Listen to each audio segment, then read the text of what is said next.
Hey guys, this is Dow Too Fast here, and in this video I will show you the steps in replacing the front wheel bearing on this 2004 Nissan Quest. Pretty much all the Quest that is with this design will have to replace the front wheel bearing anywhere from between 65,000 to 70,000 miles.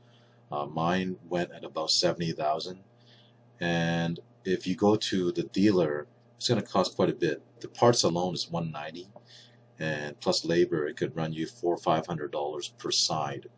So I did this repair, but I didn't do a video. I just didn't have time for it. So I'm going to show you a lot of pictures I took of every step, and this should help you understand the procedure and what's involved in replacing this. Now, the symptom that you will notice is that when you're driving, there's going to be a loud groaning noise, and you can hear it in the car as you're driving.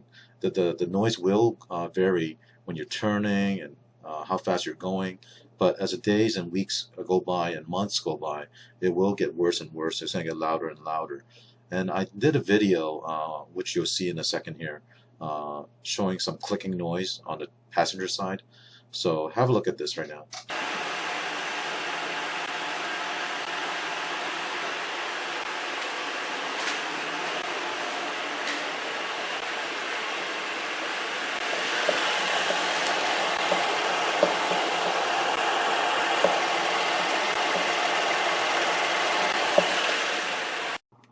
The replacement wheel bearing that I got is made by a company called Timken, and the part number for my 2004 Nissan Quest is HA590046, and these are really good wheel bearing. And again, the original Nissan ones that cost about $190, $200.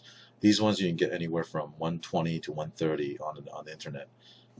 Now, this picture shows you what the new wheel bearing looks like, and I've got a couple more pictures. Now, first thing is to remove the wheel. After you remove the wheel, then remove the cotter pin that is on the axle.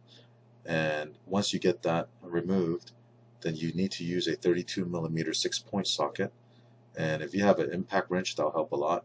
If not, you may need a very long breaker bar. Now, I also picked up a can of this CRC a lubricant, which can help you loosen that part.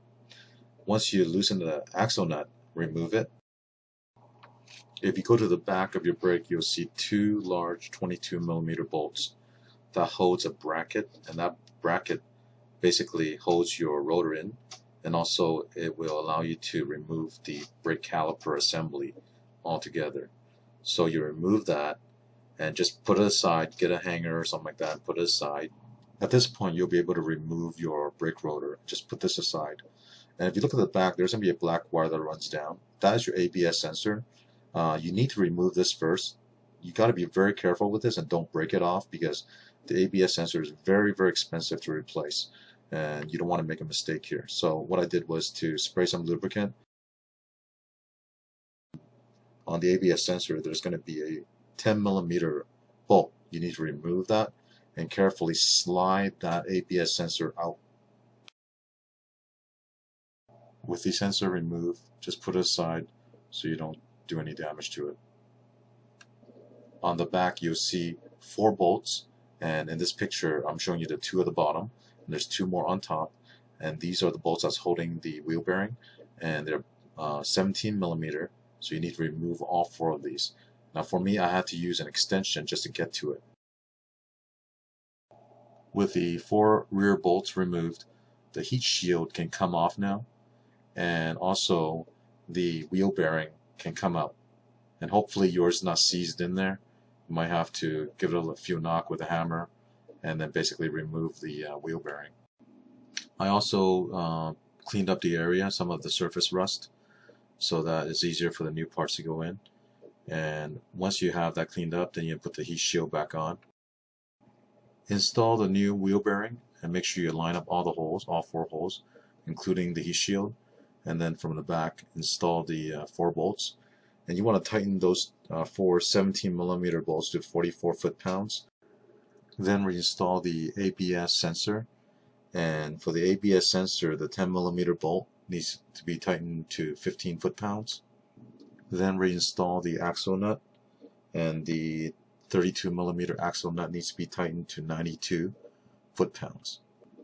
Install a new cotter pin. Put the rotor back on the hub. Then install your caliper assembly. Tighten the two 22mm bolt that holds the bracket for the caliper to 115 foot-pounds. Then reinstall your wheel, and that's it. And if you need to do both sides, repeat the same procedure on the other side. Well, I hope the steps I showed you will help you in doing your own repair, and I apologize for not doing an actual recording video for this. I was just very busy and I didn't have time for it. But if you have any questions, leave a comment, and if you like the video, subscribe. Thank you for watching.